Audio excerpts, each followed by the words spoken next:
Hey, painkillers. Sharon Horne-Ellstrom here, also known as Pajama Grandma, not in my pajamas today. I want to talk about challenges because I'm gonna start a new challenge tomorrow, and I want to invite you to come along with me. If you are in this group, I'm sure you have experienced chronic pain in some way, shape, or form, or maybe acute pain for a long period of time, which, guess what? That becomes chronic pain. Any pain that persists over 30 days, according to the medical industry, is known as chronic pain.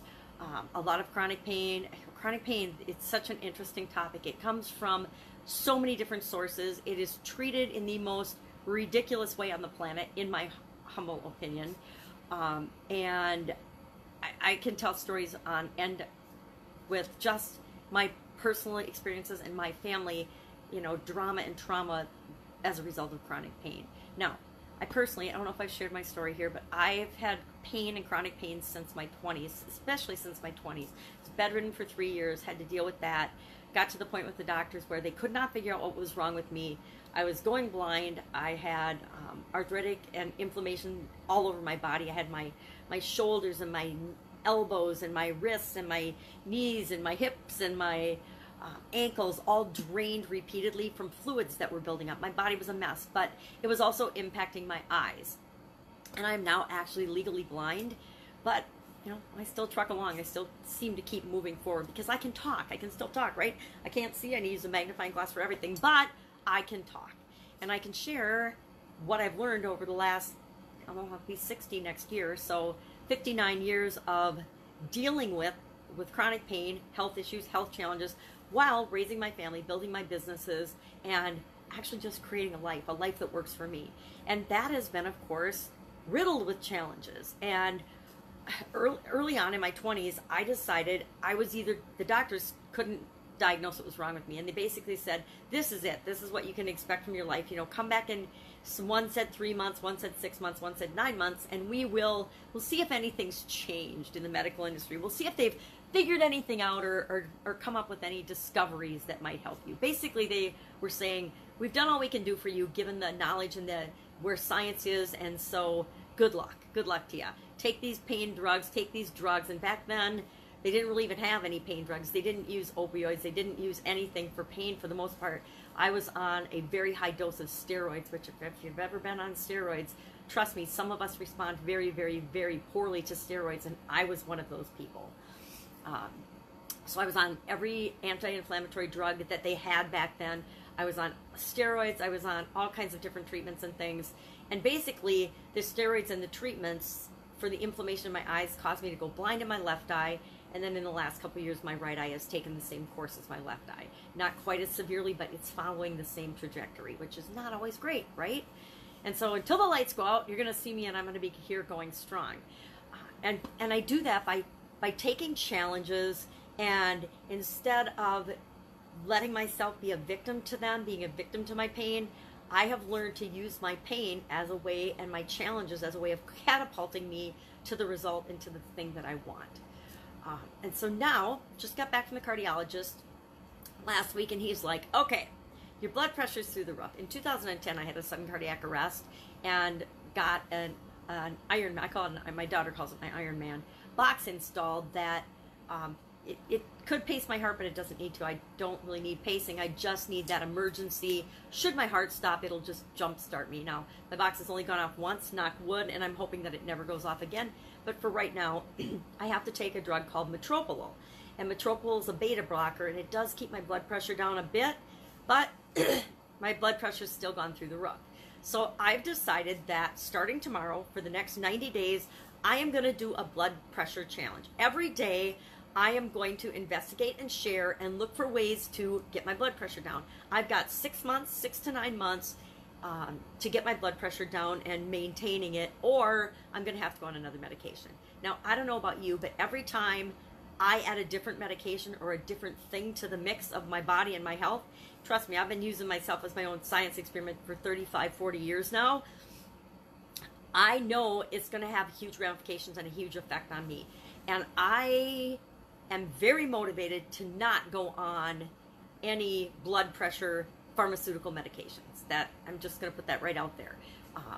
I believe with all my heart that I have the ability to make the lifestyle changes that are necessary over the next 90 days to 6 months to 9 months that can create the blood pressure level so that I don't need to go on blood pressure medication. So I decided what better way to do that than to do a challenge. I've got my painkillers group. I'm going to do it on my painkillers page and share it with my painkillers group.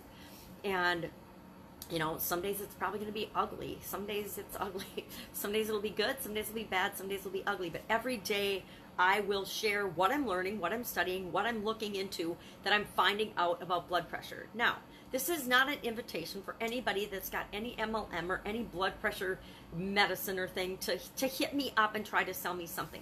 If you have some information and you want to share it and share it in the group and share it on the page, share the information. Do not put your link.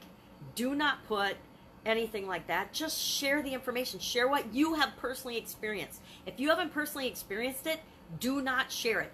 Do not share someone else's story. Do not share someone else's testimonial unless they're like in your immediate family. Hey, my husband did this. My mom did that. My dad did this.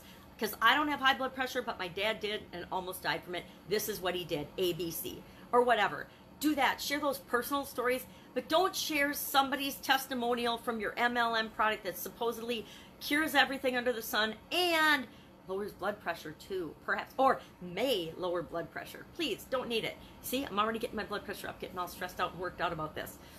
I want it to be a challenge where we really help one another and grow and learn and figure out. We pick one specific challenge and deal with that. And if we like it, then we can pick another challenge. I mean, Jesus, I've got lots of challenges, lots of health challenges that I can always be continually working on and continually improving on.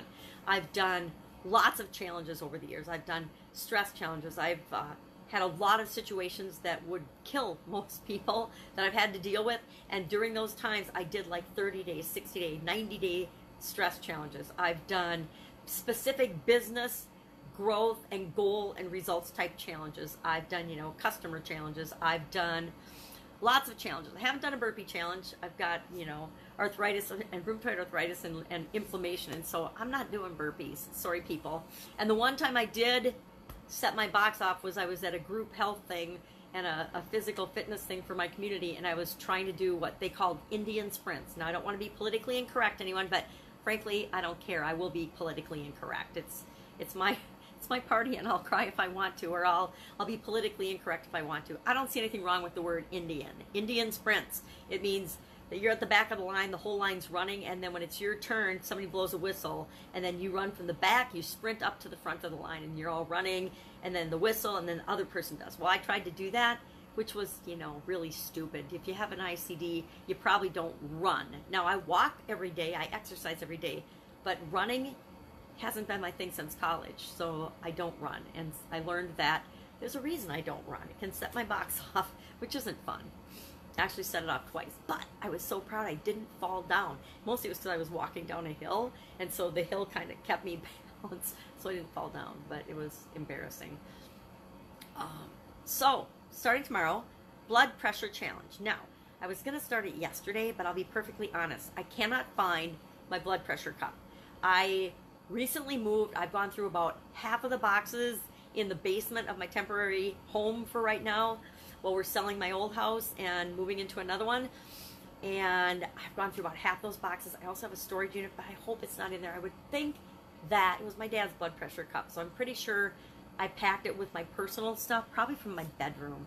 And so I just have a couple more boxes to go through and look for. But I was going to start yesterday because I want to get done a couple days before Christmas. And now I'm like, no, Christmas Day is the perfect day to finish a 90-day challenge. Now, I will admit I'm also going on a cruise in the middle of that. So it'll be interesting. I'm not sure. I'll still do the challenge every day. I'm just not sure how I'll be able to communicate. I have to look into the cruising technology. I haven't been on a cruise since 2010. So I don't know what they've got. I would think in 9 years technology's changed and it's easier and you can get access. But since I don't know, I might be offline for a week.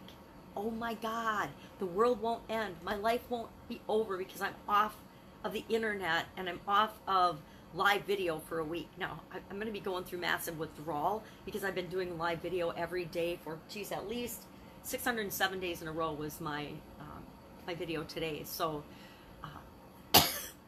good habits, right? Some things are good habits.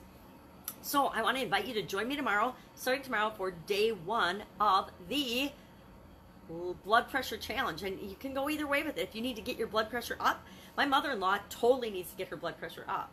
I've got 2 or 3 other friends that need to get their blood pressure up. My aunt, my ex-mother-in-law, my cousin, and 3 of my friends all have super duper low blood pressure. Me, I used to until I had the cardiac arrest. Now I have super high blood pressure. So my uncle and I and a bunch of other people are going to do this challenge to get our blood pressure down for the next 90 days. But you can go either way. You can work to get your blood pressure up or work to get your blood pressure down. Your choice. We're just going to do a 90-day in this group, on this page, every day, just a quick video about, hey, this is a challenge. This is what we're doing today.